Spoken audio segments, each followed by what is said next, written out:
My name is Natasha and I am 40. Hi, I'm Katie. I am 42. I'm Carrie. I'm 46 years old. I'm Lizzie. I'm 38. Jane Regan-Payne, 55 years old. Welcome back to Interwovxn's 4th season, featuring conversations centered on life's essentials and on celebrating and supporting women in middle life. We are thrilled this season to exchange support with Melnick & Melnick SC. Melnick & Melnick SC is a law firm of women dedicated to supporting small business owners. They manage legal issues with collaborative solutions, cost-effective strategies, and up-to-date communications. Melnick & Melnick SC values women and entrepreneurs so much that in 2017, they started She Stands Tall, a community of women who learn from and inspire each other. Visit melnickmelnick.com and shestandstallmke.com for more information and to learn about future events. This week, Interwoven founder Theresa talks with Caitlin Walsh, who, in addition to being an Interwoven board member, is a licensed professional counselor specializing in anxiety, relationships, self-esteem, and grief therapy for women. They discuss different types of anxiety and anxiety treatment options, layers of grief for women in middle life, how the worst things in life can shape the best, and opening to contentment. A huge thank you to this season's featured musician, Gina Barrington. Remember to hit subscribe so you can be the first to know about new episodes, and visit our website to join the Interwoven community, receive newsletters and event information, access all of our resources, and to connect with us on social. Find us at interwoven.com. That's interwovxn.com.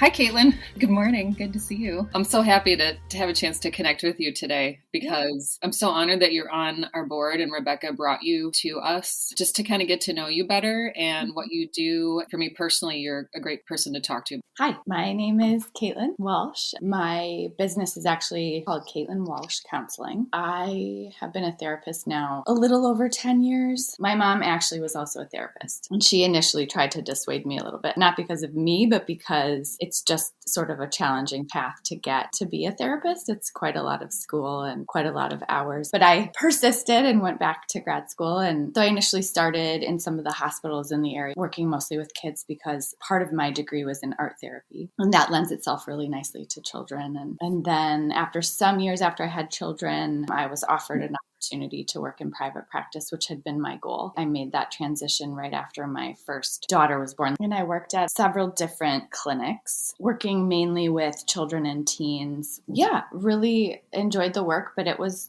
quite heavy at times, really sort of challenging when you realize that the children you're working with, a lot of the challenges are based in things that they have no control over. So as time went on, I just sort of gradually transitioned to working more with women and with adults. My focus now is working with women who have challenges with anxiety, and then how anxiety affects their relationships, their self-esteem, and then also grief as a big part of my work as well. Grief, if it's just an acute grief, meaning like something challenging happened, they lost someone, that's probably like what everybody thinks of when they think of grief. But then just how grief pops up in our life in many different ways. I think COVID has been a huge grieving process. I think for most of us, maybe we're not super aware of it, but just like our way of living is just like different, the way we think about things. So how you relate to your children is probably different. How they relate to school is different. How, all of us relate to work is certainly different. Grief can play a part in all of that. Yeah, so that is where my current work is. I'm in my own practice now. I would love to talk about the topic of grief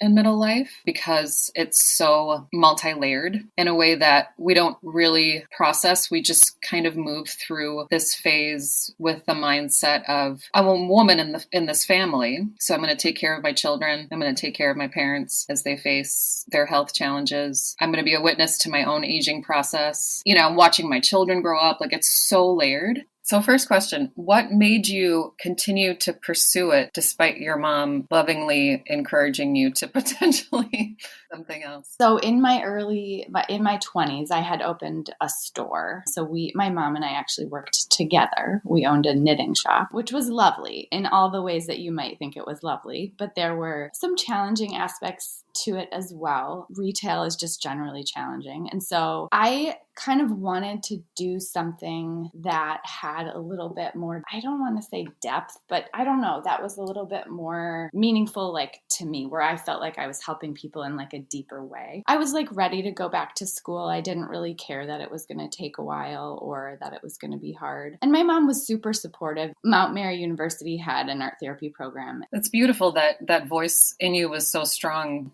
to be in service of other people, knowing the challenges of it and being a compassionate, sensitive person, which is what draws you to this type of work in the first place, I'm assuming. You are still willing to walk into that and do that work.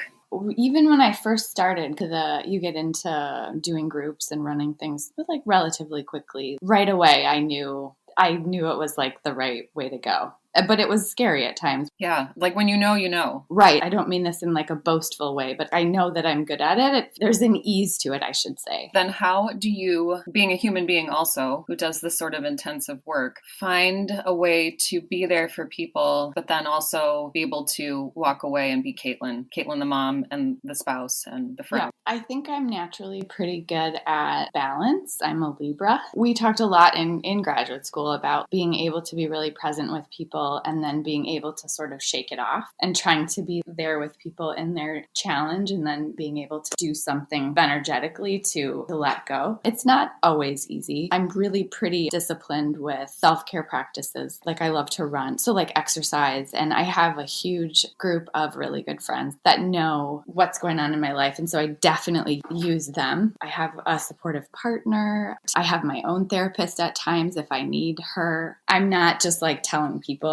this might be helpful without also like trying to practice that myself. Now, am I good at it all the time? No. There are times I'm like not getting enough sleep and certainly not doing my exercise, but I like can tell right away. I've always been quite mindful and interested in yoga and being more present. I'm taking a continuing education class for work, but also for myself on mindfulness and meditation. I like it and I know that it's helpful, but I have a challenge sometimes practicing it regularly. So I thought, oh, well, maybe that would be helpful. It's like this 8-week class. So I like take things like that quite seriously. Especially like being a space holder, having people in our lives who can be space holders for us. Mm-hmm. That's one of my favorite things about this space in life are the female friendships that are new to me, the ones I've also had for 20 years and how they evolve. Can you tell me a little bit about art therapy and how that piece wraps into a therapy session? I came to art therapy because my undergraduate degree is in art. So I have an undergrad in art. My master's is in art therapy, and then I also sat to get my LPC, which is your license for just general counseling. I would run mostly groups. You would run an art therapy group with kids generally. So it would be a typical one could be like, we're going to do something focusing on our feelings. There's no right or wrong. So it's not based on like different from like art school. It's not based on like an outcome. It's definitely like process based. Whatever color you pick, whatever you decide to do with it, whatever medium you're using is fine. And we're just going to explore. I might play a song and say, let's explore how that makes you feel. What are you noticing in your body? Let's use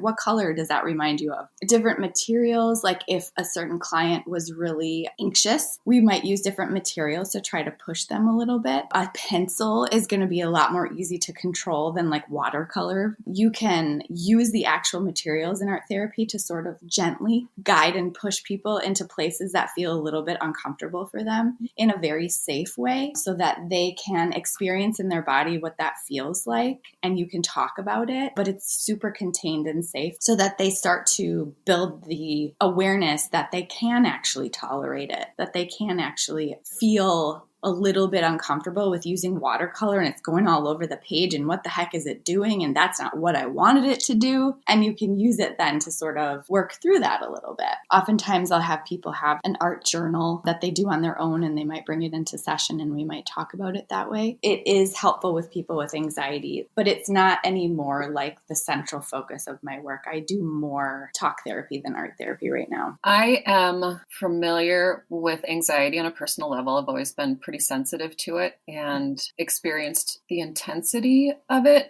late teens, early 20s when like it really took root since then it's been a lifelong relationship. And I also work with people who come to see me for Reiki. That's why they hire me as a postpartum doula. Digging a little deeper into the topic of anxiety, it takes root in several ways. There can be trauma, there can be the hormonal component, especially in middle life, which is where it started to resurface for me, which has been super interesting. But like I said, I'm more curious about it at this point and trying to find the tools for myself to move through it. With your experience, the origins of it, and then some tools that you provide for people. Well, anxiety is interesting, right? Because we all have it. It's a natural part of life. So anxiety in itself isn't bad per se. It's when it gets to be too big that it presents a challenge, obviously. And so it's an interesting one because there is completely natural, typical anxiety, right? You're going to give a presentation and there it is. You have a little bit of anxiety, or you might be a little nervous the first time you do something, right? That's totally typical. And the ways that it gets sort of big and outsized generally has to do with rumination. So really the challenge with anxiety has a little bit more to do with rumination than necessarily just anxiety by itself. Anxiety is influenced by our ruminating. The more we ruminate, usually the worse our anxiety gets. There's a more body-based anxiety. That's usually I'm sure people are familiar with fight or flight response. The amygdala is this little piece of our brain, right? This little almond-shaped little part in the back of our brain that is responsible for that fight or flight response. Sometimes my patients will be I just woke up and I just feel anxious. That's anxiety. That's the body-based. And then there's more prefrontal cortex thought-based anxieties. That's maybe the presentation, but maybe, my patients will tell me I can't stop thinking about it. And usually that has to do with, those challenging thought patterns of catastrophizing. So they're not only going over it and over it and over it, they're what if? It's the what ifs, the what if, what if, what if. So that starts getting us into this other space, right? So it's the ruminating, the catastrophizing. Those are ugly cousins, right? Negative thinking. And usually it's this black hole. One sort of influences the other, and we keep just kind of going. And we have this idea, we think that thinking about it is going to fix something. So there's this temporary reprieve we get when we're ruminating. We're okay, I'm going to find the answer.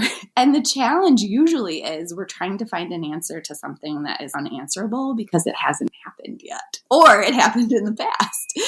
We're setting ourselves up, right? Just for more anxieties. The reason that we have found that people ruminate is because of that sort of temporary reprieve, where we think our brain is going to get us to a solution. And then when there is none, the anxiety comes right back. So what I mainly work on with clients is, first of all, trying to notice if it's body-based or thought-based. Because if it's body-based, we want to work from a body space. That would be things like doing some exercise, doing something body focused. Go do some exercise, do some yoga, take a warm shower, and try to really feel connected to how that actually feels on your body, on your skin. What does the warm water feel like? The thought-based one, we would do things that would be a little bit more focused in a CBT realm, so cognitive behavioral therapy. So thought checking, is this necessarily true? Do I know this is going to happen? Especially when we're catastrophizing. I've practiced this speech 50,000 times. I'm likely not going to forget what I am going to say. So coming back to things that will ground you back into the present moment. So that's why I was talking about mindfulness. The key to anxiety and working with it is working on mindfulness. If we can notice that we're ruminating, so if we have the awareness and we can drop back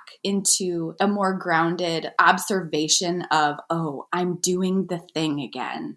I always think of a hamster on a hamster wheel. So if you can drop back and think to yourself, I don't need to go into this content. It's not about the content. It's oh, I need to see that I'm doing this and work on stopping myself. The cool thing, the really cool thing, which I'm sure you know this too, is, the more we practice that, the better we get at it. So we know that about neuroplasticity, about our brain. I always think about this. You get what you practice. In the positive, if you practice practice awareness and mindfulness and some of these more supportive skills and techniques and ways to think about things, then you get more of that. You can really be quite active in supporting yourself. And all these things work together. If you're getting enough sleep, if you're eating healthfully and you feel good in your body, if you're moving a little bit, you don't need to go to like an hour workout class. Like just move, go for a walk. That's going to be helpful in your anxiety because you're going to be more present, more able to do the things that we're talking about.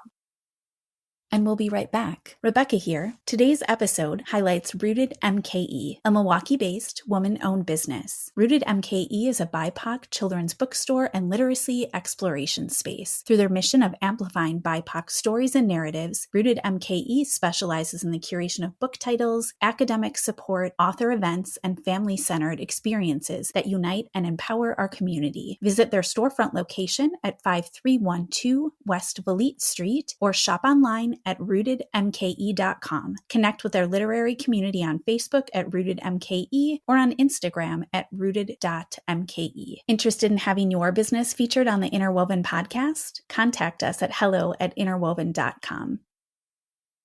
Everything you were just saying and connecting within myself, both the body-based and the rumination and the thought patterns, they've spiked in grief and tragedy. Postpartum, that was intense. Like that brought it to a brand new level for me. But I had also lost my dad the year before. Through my life, since I was in elementary school, I've experienced untimely tragic deaths. It created this awareness in me at a young age that if we receive that message through life, that this is the worst thing that can happen to you. And I believe that there's a bigger discussion about reframing the idea of death. Carrying that knowledge that, oh yeah, the worst things in life can happen, and then connect to, I just had my precious daughter. My hormones are haywire. I am now in charge of this precious life. Can I do this? And connect the body and the thought patterns that were happening, and moving through years of doing exactly what you were just saying, getting myself out from underneath my roof, connecting with nature, getting my body moving, talking to people to break up the thought patterns. My mom has always been such a huge ally, and she knows me pretty intimately and knows that tendency. I go deep and I think, and I ruminate, and those wheels keep turning. And so finding a way to break up that thought pattern and that rumination. What I didn't say earlier is I think one of the challenges with anxiety is it can be so unseen. It's so easy to have it be completely internal. And I think as women, we are good at having challenging things happen and nobody really knowing. I mean, even just our period pain every month, I don't think most women talk about it, but we're in pain. And so anxiety can be so lonely, right? You think that nobody else feels this way, and it can be so unseen, and we're good at kind of hiding it. You're functioning. Nobody would necessarily know that you are struggling after you have a baby. I will tell you this, looking back, I had my first child and I was breastfeeding. And if this doesn't tell you how anxious I was, every time I fed her, I started a timer and I recorded it for an entire year. You know how you get home from the hospital and they're like, oh, for 2 weeks, record when you start breastfeeding and record when you end and fill out this log. Well, I downloaded an app and I recorded it every single time. And you feed them 8 times a day. So I was thinking about that, looking back on that, oh my gosh, so anxious about being the sole provider of her food, of her nutrition. But so that's how my anxiety was coming out. What was I doing that for? I don't know. Nobody ever looked at it. That's a common thing, first of all, but it comes down to the control thing, right? It gives us a sense of control in an uncontrolled situation. So that's a good example of something someone might come in my office and say to me. And that would, to me, say wow, you're really holding a lot. Nobody would look at that and think you're doing something strange, but it definitely was, it was outsized, right? It was too big. It was too much. I did not need to be doing that. But I had no awareness of that while I was doing it. And this is my field. This is my specialty. I'm an anxiety specialist and I couldn't see it. It can be so quiet and internal and you don't even realize, especially after a baby, how anxious you are. I had never had thoughts of worry on an airplane, and now I do. And I had never had thoughts of, I can do this. I can lay my head on my pillow and I can start. I just did it last night.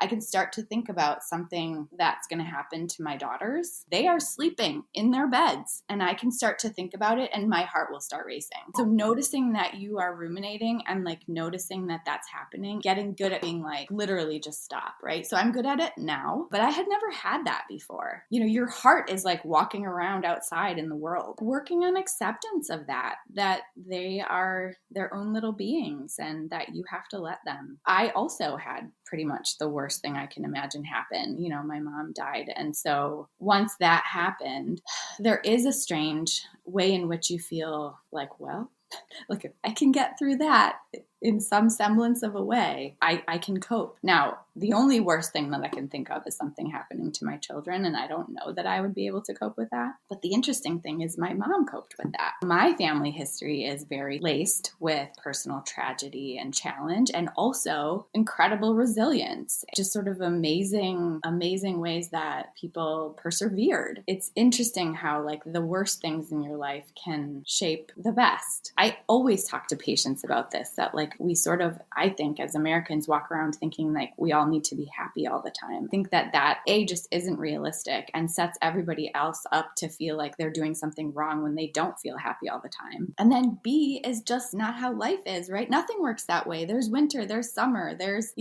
happiness, but there's also sorrow. And life is only life because there's also death. The balance of it is something that I think is beautiful. And so it's helped me be more present when that is available, and then also more accepting when I am sorrowful or sad, a little bit more accepting. And I try harder to enjoy the enjoyable times. Part of my mom's death has taught me to savor, just like my daughter laughing or my cup of coffee in the morning. I think those small things are so much more important to me now. I like try to pack those in as much as I can, those little things, my morning walk that I love, or, things like that. I think those things help me with grief. Those help me much more than like the bigger things that we sort of, most of us think we need, like big vacations or like a party, or, it's like, for me, it's like the little day-to-day things are more impactful. That's the other side of experiencing something like that and taking care of my dad through what was a sudden and aggressive diagnosis of cancer that took him fairly quickly. I had the gift of being able to be with him through that last 18 months. The second that he passed, it was 11 years ago. It still feels like a lifetime, and it also feels like yesterday.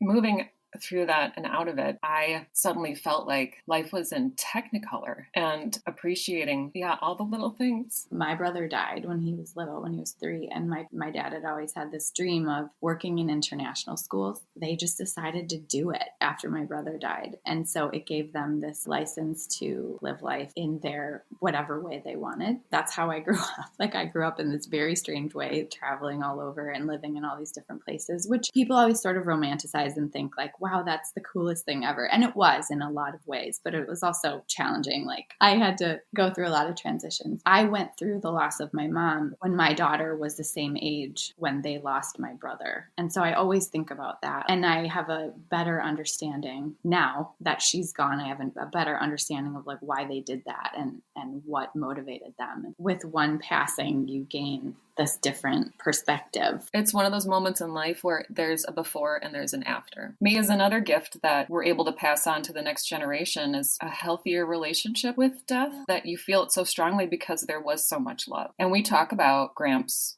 all the time, and we celebrate his birthday. She feels good about that. I feel good about that. I mean, I feel that really often. So the grief is, like you said, just so many layers. Part of the silver lining is I have had to work on my own reliance, work on really doing my coping skills like hard, leaning on other people, calling friends, asking for help. I'm not always great at that, but it like forced me into that space. There are ways in which I've grown immensely because I didn't have my mom to lean on. Like, I still feel very connected to the past me's. Like, I still feel the younger me inside of me, and being shoved into that, like, I got this space can feel really empowering. Instead of tightening in on whatever it is that makes us anxious, I always try to like open up to, like, okay, oh, look, I'm feeling some feeling. Can I notice it? Can I allow it? Can I tolerate it? This feeling scared right now doesn't necessarily mean anything's wrong. And can I check in about that? Like, actually, I can open up to it. I can tolerate it. And that can help us breathe into it, make a, what story am I telling myself? Kind of setting yourself up, could you write a different story? It circles back to that mindfulness and giving ourselves the permission to feel the way we're feeling, to think the way we're thinking, and give it attention versus stuffing it off or compartmentalizing it and say, it's okay, you got this. Well, and I always want to empower women to check in with themselves and do it in the way that feels right for them. My way of coping isn't going to be your way of coping necessarily. I can offer some things that work for most people, but you have to figure out what actually is intrinsically yours. I like getting up early in the morning, but not everybody does. So if you hate getting up early in the morning and, meditating, then that's not going to work for you. You have to figure out what works for you. Like I always say, inside out, not outside in. Mm-hmm. So yes, I'm saying meditating would be really helpful for you. That I can say for sure. But